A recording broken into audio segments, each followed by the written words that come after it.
السلام علیکم ورحمۃ اللہ وبرکاتہ۔ الحمدللہ رب العالمین والصلاة والسلام علی سید الانبیاء والمرسلین۔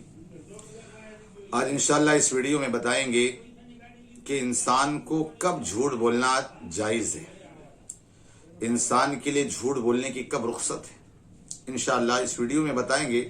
لیکن آگے بڑھنے سے پہلے آپ سے ریکویسٹ ہے کہ ہمارے چینل کو سبسکرائب کریں، ویڈیو کو لائک کریں، شیئر کریں تاکہ دینی بات دوسروں تک پہنچے گی، یہ بھی آپ کے لیے صدقہ جاریہ ہے۔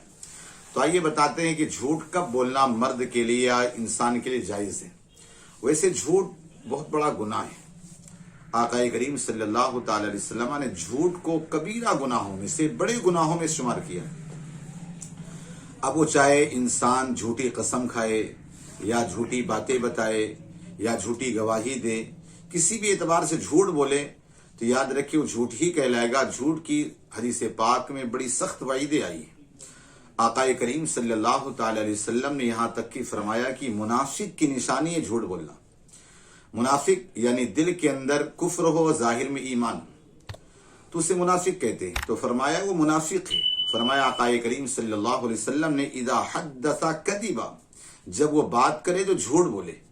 اور دوسری نشانی آقا علیہ السلام نے فرمایا وَإِذَا وَعَدَ أَخْلَفَ، اور جب وعدہ کرے تو وعدہ خلافی کرے۔ اور تیسری چیز آقا علیہ السلام نے فرمایا وَإِذَا تُؤْمِنَ خَانَ، جب اس کے پاس امانت رکھی جائے تو خیانت کی جائے۔ تو اب آپ سوچیں کہ جھوٹ بولنے والے کو میرے آقا صلی اللہ تعالی علیہ وسلم نے منافق فرمایا۔ اور ایک مقام پر ایک مرتبہ ایک صحابی نے عرض کیا یا رسول اللہ صلی اللہ تعالی علیہ وسلم، کیا مومن بخیل ہو سکتا ہے؟ آقا کریم صلی اللہ علیہ وسلم نے فرمایا مومن بخیل نہیں ہوتا، ہاں کبھی بخیل ہو سکتا ہے۔ پھر عرض کیا یا رسول اللہ صلی اللہ تعالی علیہ وسلم، کیا مومن بزدل ہو سکتا ہے؟ آقا نے ارشاد فرمایا نہیں، مومن بزدل نہیں ہوتا لیکن کبھی بزدلی کر سکتا ہے۔ بزدل یعنی جو میدان جہاد سے ڈر کر کے بھاگ جائے۔ اور پھر آقا علیہ الصلوۃ والتسلیم نے ارشاد فرمایا ہاں کبھی بزدلی کر سکتا ہے۔ پھر آقا علیہ السلام نے تیسری بات جو صحابی نے عرض کی حضور یہ فرمائے کہ کیا مومن جھوٹا ہو سکتا ہے؟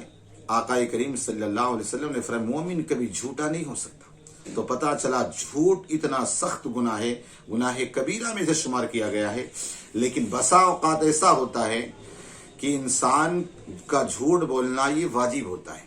مثال کے طور پر اگر کوئی ایسا ظالم و جابر انسان ہے، کسی مظلوم کو دوڑا رہا ہے، اس کے ہاتھ میں تلوار ہے یا کوئی ایسا اسلحہ ہے، اوزار ہے جس کے ذریعے اسے مار دے گا، اور وہ بھاگ رہا اور ایک انسان کے گھر کے قریب میں گھس گیا۔ اب مکان کا جو مالک تھا وہ باہر کھڑا ہے، آ کر کے پوچھا تو نے فلاں شخص کو دیکھا ہے۔ اب اس کے لیے ضروری ہے کہ یہاں پر جھوٹ بول کر اس کی جان کو بچائے، ورنہ وہ ظالم انسان اس مظلوم کی جان کو لے لے گا۔ تو اس پر واجب تھا کہ جھوٹ بولے۔ اسی طور پر آقا کریم صلی اللہ تعالی وسلم نے اور بھی بتایا کہ کہاں پر جھوٹ بولنا یہ جائز ہے۔ آپ کو بتاؤں ام کلثوم رضی اللہ تعالی عنہا سے روایت، یہ ام کلثوم جو آقا علیہ السلام کی بیٹی وہ نہیں ہے، دوسری صحابیہ ہیں، فرماتی کہ آقا کریم صلی اللہ تعالی وسلم نے فرمایا لیس الکذاب کذاب الذی یصلح بین الناس فیرمی خیرا او یقول خیرا۔ آقا ارشاد فرماتے ہیں وہ انسان جھوٹا نہیں ہے۔ کون انسان؟ فرمایا جو دو انسانوں کے درمیان صلح کراتا ہے وہ انسان جھوٹا نہیں۔ بعد میں اس کی مطلب اس کو کسی اور کی چیز کی طرف اشارہ کر دے، کسی خیر کی طرف، کسی بھلائی کی طرف اشارہ کر دے، لیکن اگر دو لوگوں کے درمیان صلح کراتا ہے تو آقا فرماتی یہ جھوٹ نہیں۔ اسی طور پر حضرت ام سلمہ سے ہی روایت ہے، 3 موقع پر آقا کریم صلی اللہ علیہ وسلم نے جھوٹ بولنے کی رخصت عطا فرمائی ہے۔ فرمایا الحرب، جنگ کے درمیان، یعنی انسان اگر جنگ کر رہا ہے تو میدان جنگ میں بھی اس کے لیے جھوٹ بولنا جائز ہے۔ مثال کے طور پر مسلمانوں کا لشکر 1000 کا ہے اور کافروں کا سامنے 50,000 کا ہے۔ اب کسی کافر نے مسلمان سے پوچھا تمہارے ساتھ کتنا لشکر ہے؟ تو یہ مسلمان جھوٹ بول سکتا ہے اس کو ڈرانے کے لیے کہ ہمارے ساتھ 1000 ہے لیکن 1,00,000 کا لشکر پیچھے سے آ رہا ہے، حالانکہ لشکر پیچھے تو کوئی آ نہیں رہا ہے۔ تو اس طور پر اگر جھوٹ بولا تو جھوٹ بولنا جائز ہے، اس میں کوئی حرج نہیں۔ دوسری چیز آقا کریم صلی اللہ علیہ وسلم نے فرمایا الاصلاح بین الناس، لوگوں کے درمیان صلح کرانا ہو، دو گروہوں کے درمیان، دو خاندانوں کے درمیان، دو انسانوں کے درمیان۔ اگر انسان نے جھوٹ سے کام لیا تاکہ صلح ہو جائے تو یہ بھی بولنا اس کے لیے درست ہے، جائز ہے۔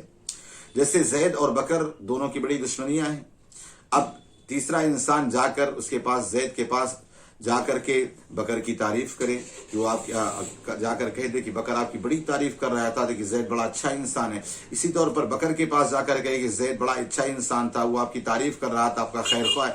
اس طرح کر کے اب جھوٹ بولا تو دونوں کے درمیان صلح کرا دیا, تو فرمایا یہ بھی جائز ہے.